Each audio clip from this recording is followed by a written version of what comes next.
Hello, I'm Ron Miscavige, and this is a new series of videos I'm doing called Story Time.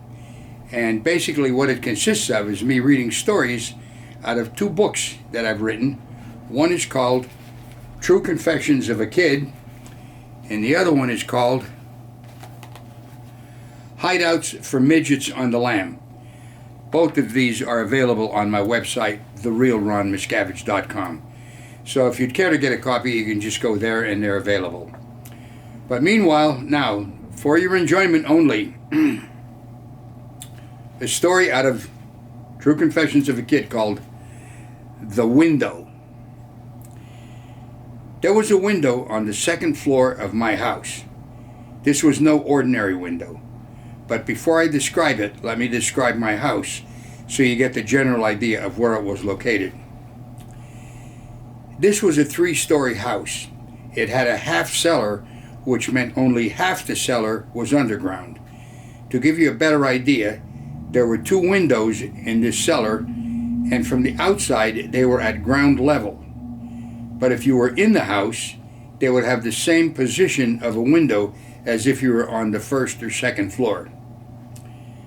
A fortunate use of this one window was that our neighbor, Mrs. Shuda, happened to be looking through this window and spotted my brother Red doing something that was quite nuts. Here's the story behind that story. At that time, my father was trying his hand at various businesses, and having a gasoline station was what he was into then. The storage tank for the gas was in our basement, and Mrs. Shuda spotted Red unscrewing the cap on the storage tank and lighting a match to see how much gas was in there. The old saying, if your time is up, your time is up, really applied here. I guess nobody's time was up in the entire block that day. But let's get back to the story. I was sleeping on the second floor middle bedroom at the time, and this window was on the foot side of my bed. It faced the rear of the house and was able to do so because the house jutted out at this point. The windows in those days were operated with a pulley system. That is, there were ropes fastened to the sides of the window which ran through a pulley, and then a lead weight was fastened at the end of the rope. This was done to make the window open easier or with less effort. This window, however, didn't have its pulleys in operating order. So they were removed. I'll give you that again. So they were removed, and plain friction of the window being tightly fitted kept the window open at any height. This window was my nemesis. I don't know how many friggin' times this happened, what I'm about to describe, but I don't know if I ever had a win on it. I would approach this with an incredibly positive attitude, considering the times I failed on pulling off the big win. But here's how it went. In order to close the window, you had to put your hands on the underside of it and pull down. It would stick, and then all of a sudden break free, and not having gotten your hands out in time would crush your fingers at the bottom. This resulted in me screaming, and then my mother would yell out from downstairs, "What's the matter, Ronnie?" Why ask? It was the same thing time after time. Then one day I decided, that's it, I know what to do this time.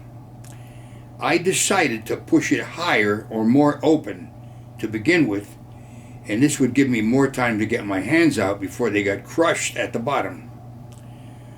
Okay, I'm going to approach this the way Captain Marvel would, one of my comic book heroes at the time. I even got the Captain Marvel ring once.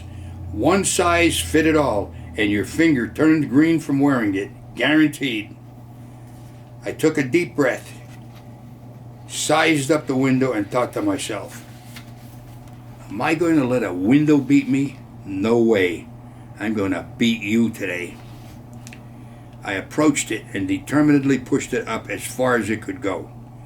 This was it.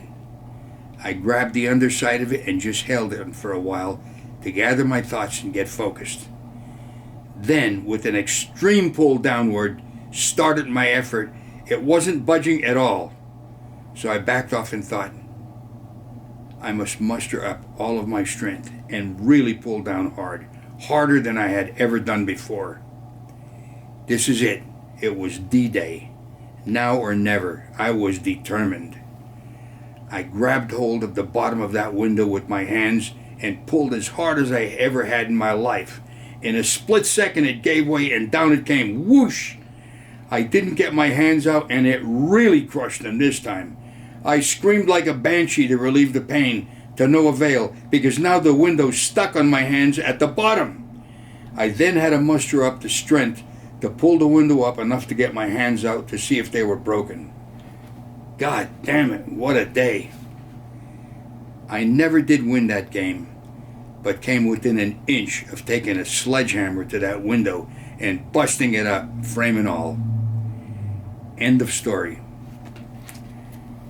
Another one of my adventures as a child. And I welcome you to, if you'd like to get a copy of these books. Again, it's True Confessions of a Kid and Hideouts for Midgets on the Lam. If you go to my website, The Real Ron Miscavige, you'll see them there. And most of all, what I would really like you to do is share this video. If you like it, of course. Share it and subscribe to it, obviously. And then if you'd like to support these videos that I do, because I do interviews with other people, and I do a thing called Life Lessons, which is also on my website. You can check that out. You could become a Patreon, which I would appreciate very much. But anyway, for right now, I hope you enjoyed this story. I'll continue to do them, and I hope you're enjoying them as much as I enjoyed writing about them. So, for story time, I'm Ron Miscavige. I'll see you on the next story. Bye-bye for now.